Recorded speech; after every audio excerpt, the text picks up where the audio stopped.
आपका सपना भी बड़े बड़े इंस्टीट्यूशंस लाइक आईआईटी, आईआईएम और एनएलयू से हायर एजुकेशन हासिल करने का है?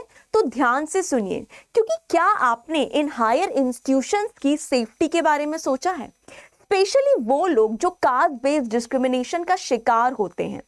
ऐसे हम कई इंसिडेंट्स देखते आ रहे हैं, सुनते आ रहे हैं, जहां पे ऐसे स्टूडेंट्स जो बड़े बड़े सपने लेकर इन हायर इंस्टीट्यूशंस में जाते हैं, लेकिन उन्हें यहाँ पे कास्ट बेस्ड डिस्क्रिमिनेशन का शिकार होना पड़ता है। और अल्टीमेटली हमें जो यहाँ पर न्यूज़ सुनने मिलती है, एक ब्रेकिंग न्यूज़ के फॉर्म में यहाँ पे बन जाती है कि ये स्टूडेंट ने यहाँ पर सुसाइड किया, कोटा में स्टूडेंट ने यहाँ पर सुसाइड किया। तो ये क्या है? ये इंसिडेंट्स क्यों बढ़ रहे हैं? क्या इसके पीछे किसी ने कारण जानने की कोशिश की? तो इसी चीज को देखते हुए यहाँ पे ये जो केस है, ये बात करता है इंदिरा जय सिंह, जहाँ पे एक बहुत फेमस केस था, उसके बारे में भी हम यहाँ पे बात करेंगे। इंदिरा जय सिंह ने यहाँ पर यूनिवर्सिटी ग्रांट कमीशन को यहाँ पे डायरेक्शंस दिए हैं कि आप इन 10 रूल्स को फॉलो करिए, ताकि ये रूल्स जब इंप्लीमेंट हो तो यहाँ पे कास्ट बेस्ड डिस्क्रिमिनेशन को रोका जा सके, ताकि जो स्टूडेंट सुसाइड यहाँ पे बढ़ रहा है उसको रोका जा सके। So hello everyone, मैं मुस्कान and I welcome you all to our YouTube channel Study IQ After LLB। तो स्टूडेंट्स, आज के सेशन में हम यही चीज देखने वाले हैं कि क्या यहाँ पर इंदिरा जय सिंह ने यूनिवर्सिटी ग्रांट कमीशन को क्या यहाँ पर डायरेक्शंस दिए हैं। चलिए तो हम बात करते हैं। And before that, students, this is my Telegram channel, Muskan ma'am study IQ judiciary is my official Telegram channel। तो अभी तक अगर आप नहीं जुड़े हैं तो जुड़ जाइए, क्योंकि जो भी इंफॉर्मेशन आपको क्लैट पीजी, CUET पीजी या फिर कोई भी एग्जाम, जुडिशरी, APO, आप मुझसे यहाँ पे कनेक्ट कर सकते हैं। Mains answer writing, translation, judgement, कुछ भी आप यहाँ पे मुझसे पूछ सकते हैं। एंड स्टूडेंट्स, अभी यहाँ पे UP APO आने वाला है, कभी भी डिटेल नोटिफिकेशन आ सकता है। MP ADPO की भी अच्छी खासी वैकेंसीज यहाँ पे देखने मिलने वाली हैं। तो आप यहाँ पे किसी भी बैच में अगर एनरोल होना चाहते हैं तो आप हो सकते हैं by using my code, that is MUK100। ठीक है, चलिए तो हम यहाँ पे बात करते हैं। तो यहाँ पे हुआ क्या है, एक्चुअली में हुआ क्या है, पहले हम उस मुद्दे पे आते हैं कि यहाँ पे इशू क्या है। तो सुप्रीम कोर्ट ने अभी रिसेंटली डायरेक्ट किया है किसको? यूनिवर्सिटी ग्रांट कमीशन को, जो हमारी यूनिवर्सिटीज को रेगुलेट करती है, जो इन हायर इंस्टीट्यूशंस को रेगुलेट करती है, उनकी मान्यता से रिलेटेड, उनके एडमिनिस्ट्रेशन से रिलेटेड। तो ये सारी चीजों को देखने का काम किसका होता है? यूनिवर्सिटी ग्रांट कमीशन का। यहाँ पे सुप्रीम कोर्ट ने यूजीसी को क्या दिए हैं? कुछ डायरेक्शंस दिए हैं। किस मामले से related? Anti caste discrimination rules. यहाँ पे सुप्रीम कोर्ट ने यूजीसी को फटकार लगाई है कि आप यहाँ पे जल्द से जल्द यहाँ पर एंटी कास्ट डिस्क्रिमिनेशन रूल्स को यहाँ पर इंप्लीमेंट करिए। 2 हफ्ते का यहाँ पे टाइम दिया गया है। 2 हफ्ते का नहीं, 2 महीने का यहाँ पर टाइम दिया गया है। 2 मंथ्स का यहाँ पर टाइम दिया गया है। यहाँ पर 2 मंथ का, 2 मंथ्स का यहाँ पर टाइम दिया गया है सुप्रीम कोर्ट के द्वारा यूजीसी को। तो supreme court directed the University Grant Commission to consider safeguards to prevent the caste-based discrimination while finalizing new regulation to curb the harassment and discrimination in higher educational institutions। अब आपको अगर नहीं पता है तो थोड़ा सा मैं बैकग्राउंड बता देती हूँ कि यहाँ पे बहुत सारे इंसिडेंट्स हो रहे थे यहाँ पे स्टूडेंट सुसाइड के। अगर आप कोटा की बात करें तो यहाँ पे बहुत ज्यादा मैक्सिमम रेशियो है स्टूडेंट्स का, जहाँ पे हमें सुनने मिल जाती है ऐसी खबरें, या फिर कहीं पे आईआईटी में, आईआईएम में यहाँ पे क्या हो रहे हैं? इंसिडेंट्स हो रहे हैं सुसाइड के।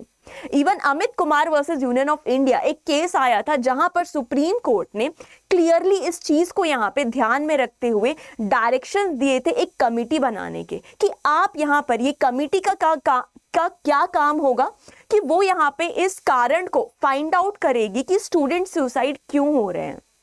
मेंटल हेल्थ से रिलेटेड यहाँ पे इन चीजों की यहाँ पे बात की गई। तो उसी चीज को देखते हुए यहाँ पर भी यहाँ पे डायरेक्शन दिया गया है सुप्रीम कोर्ट के द्वारा कि इस तरीके का जो हैरेसमेंट हो रहा है स्टूडेंट्स के साथ on the basis of caste, या फिर जो भी डिस्क्रिमिनेशन हो रहा है हायर एजुकेशनल इंस्टीट्यूशंस में, वहां पे सुप्रीम कोर्ट को डायरेक्शंस दिया, सुप्रीम कोर्ट ने डायरेक्शन दिया है यूजीसी को कि आप फटाफट से यहां पर रूल्स लेकर आइए, क्योंकि बहुत ज्यादा केसेस आ रहे हैं और बहुत ज्यादा डिले भी हो चुका है। अब सुप्रीम कोर्ट ने डायरेक्शन तो दी है, लेकिन किस केस में डायरेक्शन दिए हैं?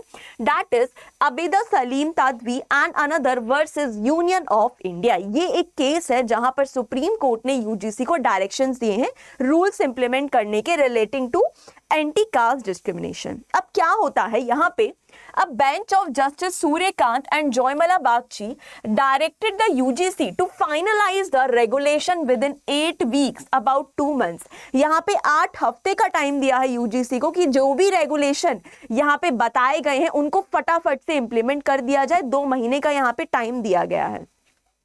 अब ये जो मामला था ये स्टार्ट कहां से होता है?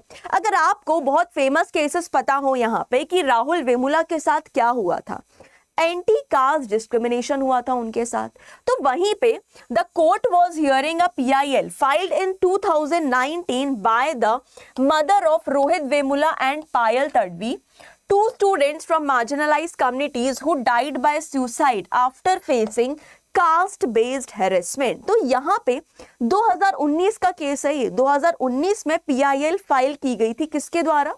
जो यहाँ पे रोहित वेमुला और पायल तडवी, इनकी जो माताश्री थी, इनके द्वारा PIL फाइल की गई थी, क्योंकि इन्होंने क्या कर लिया था, इन्होंने सुसाइड कमिट कर लिया था, क्योंकि इनके साथ बहुत ज्यादा कास्ट बेस्ड डिस्क्रिमिनेशन देखा गया था, जिसके कारण इन्होंने सुसाइड कमिट कर लिया।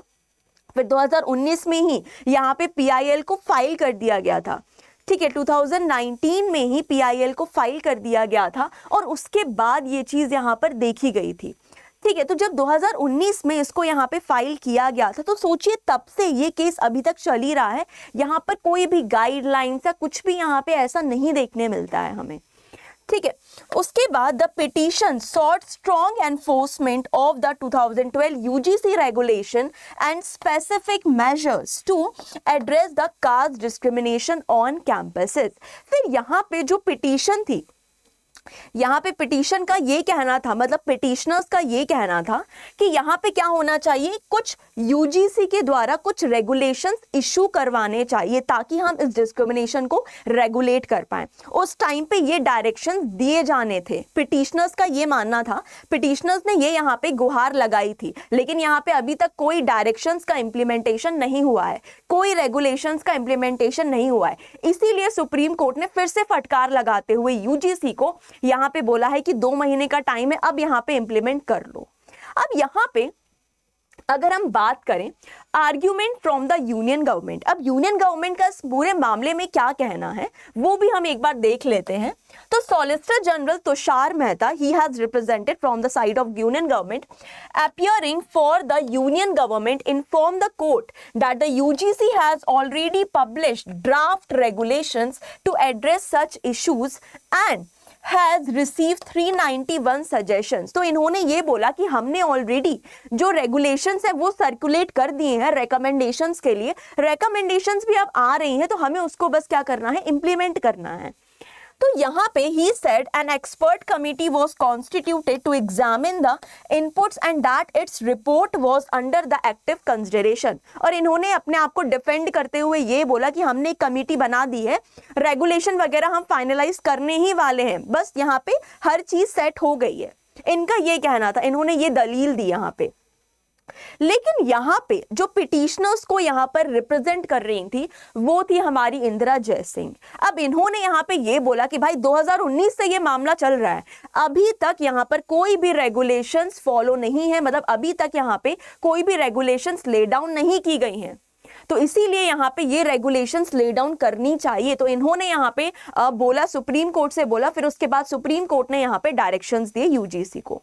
ठीक है, arguments from the petitioners, senior advocate Indira Jaisingh representing the petitioners urged the court not to allow the matter to drift indefinitely। इन्होंने ये बोला कि भाई इस मैटर को आप यहाँ पे और ज्यादा डिले मत करिए, जल्दी से जल्द यहाँ पर जो रेगुलेशन है वो यहाँ पर आप इंप्लीमेंट कर दीजिए। ठीक है, तो इन्होंने ही यहाँ पे 10 कोर इश्यूज बताए। इंदिरा जयसिंह ने यहाँ पे 10 ऐसे रूल्स बताए यूजीसी के लिए कि उनको यहाँ पर इम्प्लीमेंट करना चाहिए। तो वो हम 10 रूल्स पढ़ते हैं कि वो 10 रूल्स क्या हैं जो रेगुलेट करेंगे एंटी कास्ट डिस्क्रिमिनेशन को। ठीक है, चलिए पहला है बैन ऑन डिस्क्रिमिनेटरी प्रैक्टिसेस। जितनी भी डिस्क्रिमिनेटरी प्रैक्टिसेस हमारे कॉलेजेस वगैरह में होती हैं कि अगर कुछ स्टूडेंट्स हैं उनको किसी एरिया में जाने नहीं दिया जाता है या इस जगह से पानी नहीं लेने दिया जाता है, कुछ भी अगर डिस्क्रिमिनेशन है या मजाक उड़ाया जाता है, तो ऐसी प्रैक्टिसेस का बैन होना चाहिए। ठीक है, पहला रूल। सेकेंड उन्होंने ये बताया non segregation. Non segregation in hostels, classroom और practical batches based on entrance rank और एकेडमिक परफॉर्मेंस। अब आप देखते होंगे बड़े बड़े इंस्टीट्यूशंस में, कॉलेजेस में कि यहाँ पे मतलब यहाँ पे क्या कर दिया जाता है, एक तरीके से सेग्रीगेट कर दिया जाता है कि जिन स्टूडेंट्स की हायर रैंक है, जिन स्टूडेंट्स का परफॉर्मेंस ज़्यादा अच्छा है, तो उनको एक तरीके से एलीट क्लास में रख दिया जाता है और बाकी स्टूडेंट्स को यहाँ पे अलग कर दिया जाता है। तो वो चीज़ क्या है, दैट इज रॉन्ग, वो नहीं करना चाहिए। आपको सेग्रीगेट नहीं करना है, सबको यहाँ पे एक तरीके से पूरा मिलकर यहाँ पे क्या करना है, यहाँ पे काम करना है, मतलब मिलकर यहाँ पे पढ़ना है, उनको अलग अलग नहीं करना है। फिर उसके बाद थर्ड पॉइंट इन्होंने ये सजेस्ट किया, digitize scholarship disbursal to track and avoid the delay or harassment related to the payments। अब इन्होंने बोला कि हम यहाँ पे आपको क्या करना चाहिए, प्रॉपर टाइम पर स्कॉलरशिप्स वगैरह देती जानी चाहिए, मतलब देनी चाहिए प्रॉपर टाइम पर, डिजिटाइज्ड करना चाहिए स्कॉलरशिप का, क्योंकि जो भी जैसे जो SC ST OBC होते हैं इनको स्कॉलरशिप्स मिलती है, तो अगर डिले होता है स्कॉलरशिप में तो उनको पेमेंट से रिलेटेड क्या होती है, पेमेंट से रिलेटेड प्रॉब्लम होती है। तो उस चीज को भी यहाँ पर स्ट्रीमलाइन करना चाहिए ताकि उस बेस पे वो डिस्क्रिमिनेशन फेस ना करें। उसके बाद जो फोर्थ है ग्रीवेंस रिड्रेसल मैकेनिज्म। ये बहुत इंपॉर्टेंट बात है। यहाँ पे इन्होंने बोला कि with meaningful representation of SC ST OBC members at least 50% and chairperson from those group appeal mechanism via National Commission for SC and ST। इन्होंने बोला कि जो भी इस तरीके के मैटर होते हैं, जो भी डिस्प्यूट होते हैं कास्ट बेस्ड, वो एक ट्रिब्यूनल में आने चाहिए, वो एक कमीशन यहाँ पे क्या करे, कमीशन को स्टैब्लिश करना चाहिए और वही इन डिस्प्यूट्स को एंटरटेन करे। और उस कमीशन में भी जो मेंबर्स होंगे, कम से कम 50% जो मेंबर है वो आपकी इसी कम्युनिटी से बिलोंग करने चाहिए, इन्होंने ये बोला। ठीक है, इंदिरा जयसिंह ने। फिर उसके बाद protection of the complainants include features like witness protection, protection from retaliation. और इन्होंने ये भी बोला कि अगर कोई व्यक्ति कास्ट बेस्ड डिस्क्रिमिनेशन के अगेंस्ट जाता है तो उसके लिए प्रॉपर प्रोटेक्शन यहाँ पर देना चाहिए। जैसे हम एक विटनेस को प्रोटेक्शन देते हैं, वैसे ही सिमिलरली जो भी पर्सन यहाँ पर रिटेलिएट करते हैं, उस चीज के अगेंस्ट आवाज उठाते हैं, उनके लिए भी यहाँ पे प्रॉपर प्रोटेक्शन देना चाहिए।